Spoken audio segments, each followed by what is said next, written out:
I feel like I'm having deja vu right now.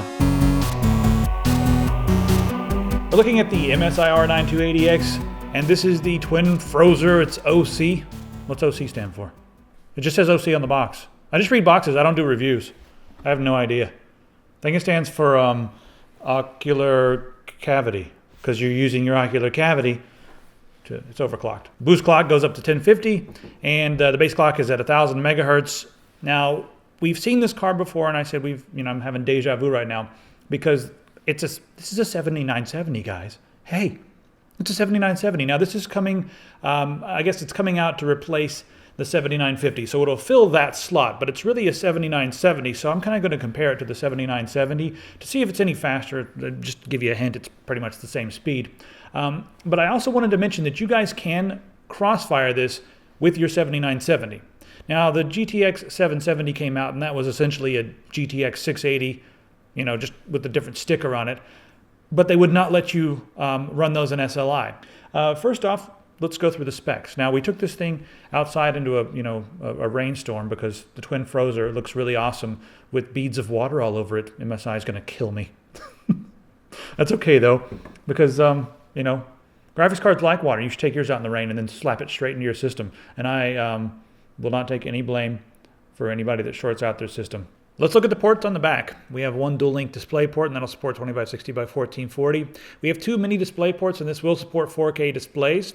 And we also have an HDMI port as well. And of course, we do have the mini display port. It's a full-size display port adapter dongle thingy in the box. So it's a Tahiti GPU, just like the 7970. Clock on this one is 1050. Memory clock 6000 megahertz, and this is very easy to overclock using Msi Afterburner.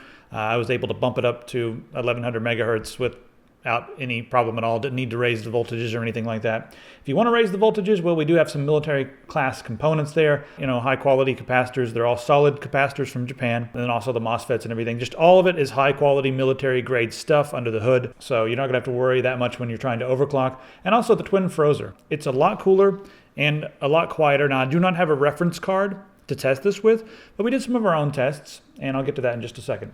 We have 3 gigabytes of GDDR5, or to be exact, 3072 megabytes.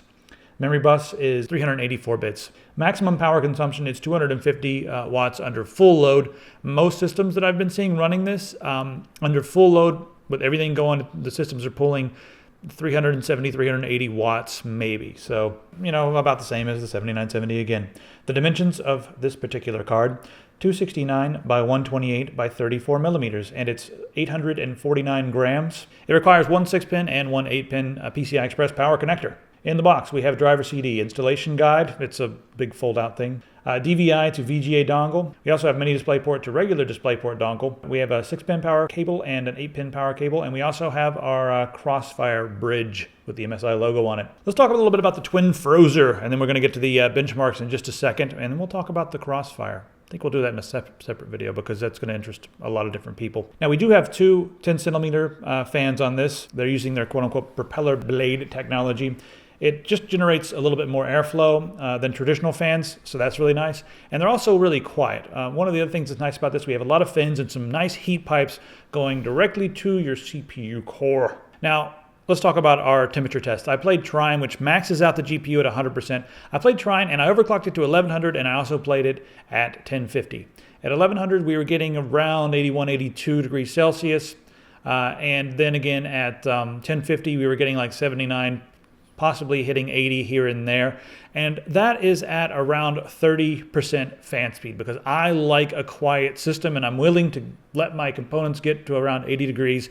I usually like to keep it in the 70s. So I might bump that up to like 40, as long as it's not too loud, but it's way quieter already than the stock. And again, I have not tested the stock, so I can't do a direct comparison. I mean, I can read their marketing material if you want me to, but that's not what you guys want, is it? It's way quieter and quite a bit cooler. I'll just tell you that right now. All right, let's talk about a few other key features with the new AMD lineup. Now, AMD has Mantle coming out very soon, and Mantle is pretty much going to be a new API to give hardware-level access to the hardware. Hardware-level access to the the graphics card. And it's going to replace DirectX. A lot of new games are going to be taking advantage of it. In fact, Battlefield 4 is the first game that's going to work with the Mantle API, and I don't have a lot of details on it. I just know it's going to be awesome and really fast, and it's going to give AMD a big boost. But it also is an open platform, so NVIDIA may be able to use it if they choose to use it.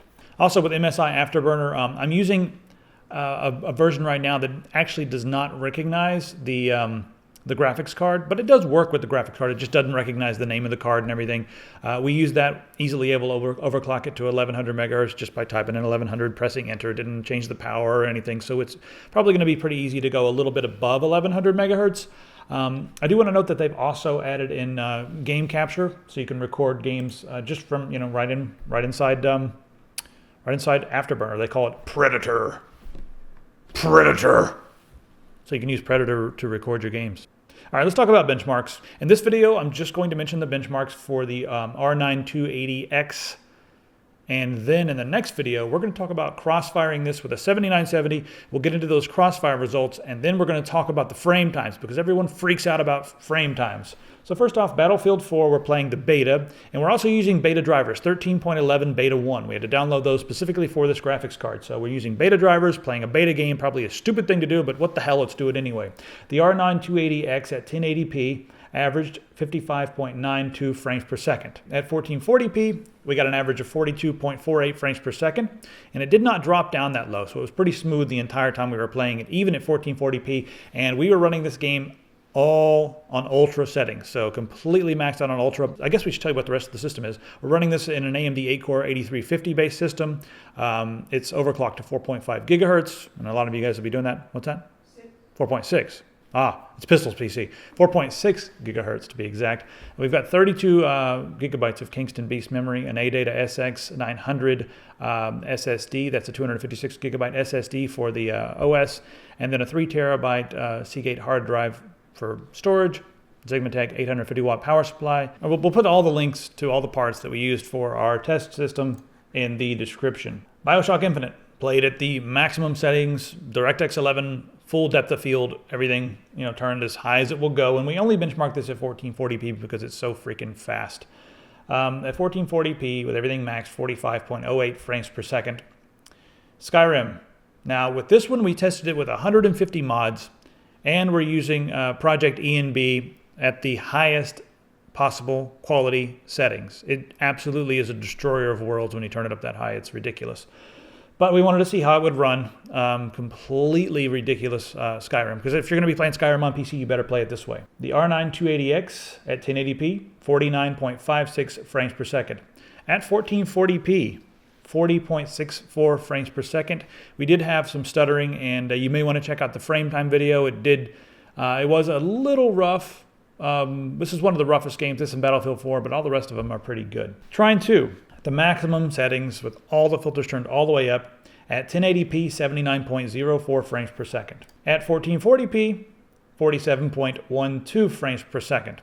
Also want to note that Trine had some really good frame times. All right, let's see how this card does with Opencl. Now for our Opencl benchmark, I used LuxMark. We didn't go into Adobe Premiere or anything like that. We just used LuxMark because it'll give you just a raw number as a guideline. It's also an open source program. So let's check out what this did. And I'm going to compare it to several different graphics cards to give you an idea. This one, the R9 280X from MSI, scored 2516, and that's clocked at 1050. The 7970 at the stock clock, now this is not the gigahertz edition, we were just using a stock clocked one at 925 megahertz, 2389. I do want to note that if you bring the clock speed up to 1050 or 1100, it's going to be basically the exact same score as the R9 280X. However, you can crossfire these two cards. So when we crossfire both of these cards, we scored 4,612. And for reference, I wanted to put this up against the GTX 780 that I have in my machine, and that one scored 1257. Those cards are not made for Opencl. They are very good with CUDA, but a lot of programs prefer Opencl, some prefer CUDA. I personally prefer Opencl, especially when I'm doing editing or any kind of productivity. If the program supports it, I would rather use Opencl, but I'm using CUDA for Premiere on my machine because I love the 780, but I may switch to a 290. I don't know. We'll just have to see what happens. Next, what you guys need to do is check out our video on the benchmarks that we compare this card to a 7970, see exactly what the differences are, and we've got the 7970 overclocked. And we're also going to run this in Crossfire, and then we're going to give you guys the frame time report. I actually woke Wendell up last night in the middle of the night and said, hey, let's talk through these frame times. So yeah, he's going to be in that video. So check out that video, and if you guys have any questions, you can always check out the forum. And if you want to like find some pricing on this, you can just click on the screen right here on the bottom of the screen, and it'll take you to our website where you can get the latest prices. Some people are like, why don't you say prices in the videos? Prices change over time, so if you're watching this in the future, hello from the past. Just click right here and you'll see what the latest prices are. All right, I'll see you guys next time.